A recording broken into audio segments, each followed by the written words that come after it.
NTR, ANR తర్వాత వాళ్ల జూనియర్గా వచ్చిన సూపర్ స్టార్ కృష్ణ, యువతలో, మాస్ ఆడియన్స్లో విపరీతమైన ఫాలోయింగ్ తెచ్చుకున్నారు. 70స్లోకి వచ్చేసరికి కృష్ణకి తిరుగులేని స్టార్డమ్ వచ్చేసింది. అయినప్పటికీ శోభన్ బాబు, కృష్ణంరాజు, ఎన్టీఆర్ లాంటి హీరోలతో కృష్ణ అనేక మల్టీస్టారర్ చిత్రాలు చేశారు. అప్పట్లో అభిమానుల మధ్య ఇగో క్లాష్లు ఉండేవి కాని ఇప్పుడున్నంత స్థాయిలో అయితే లేవు. దీనితో అనేక మల్టీస్టారర్ చిత్రాలు సాధ్యమయ్యాయి.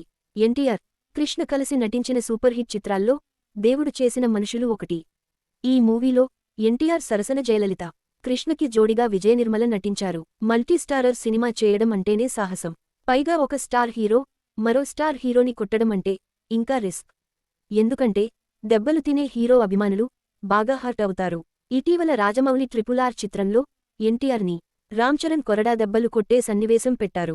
ఈ చిత్రంలో ఇద్దరు హీరోల మధ్య బ్యాలెన్సింగ్ జరగలేదని చాలా మంది ఫ్యాన్స్ హర్ట్ అయ్యారు. సోషల్ మీడియాలో ట్రోలింగ్ కూడా జరిగింది. ఇలాంటి సన్నివేశమే అప్పట్లోనే ఎన్టీఆర్, కృష్ణ మధ్య దేవుడు చేసిన మనుషులు చిత్రంలో ప్లాన్ చేశారు.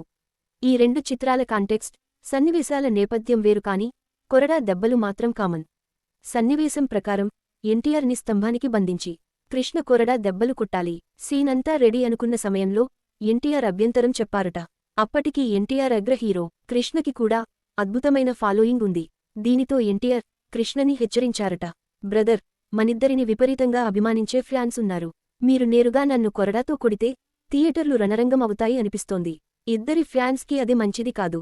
కాబట్టి మీరు కొట్టకుండా జూనియర్ ఆర్టిస్ట్ చేత కొట్టించండి అని ఎన్టీఆర్ సలహా ఇచ్చారట. ఎన్టీఆర్ చెప్పింది నిజమే కాబట్టి కృష్ణ కూడా అంగీకరించారట.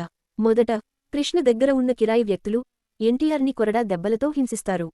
చివర్లో కృష్ణ కొరడా తీసుకుని కొట్టడానికి ప్రయత్నిస్తుండగా ఎస్వి రంగారావు గారు ఎంట్రీ ఇచ్చి అడ్డుకుంటారు. ఆ విధంగా ఆ సన్నివేశాన్ని కవర్ చేశారట. దాంతో ఆ సీన్ కూడా బాగా పండింది. బాగుంది కదండి పెద్దాయన సలహా ఇవ్వడం, చిన్నాయన దాన్ని పాటించడం. ఇదండి ఈరోజు సంగతి. మరో సంగతితో మళ్ళీ కలుద్దాం.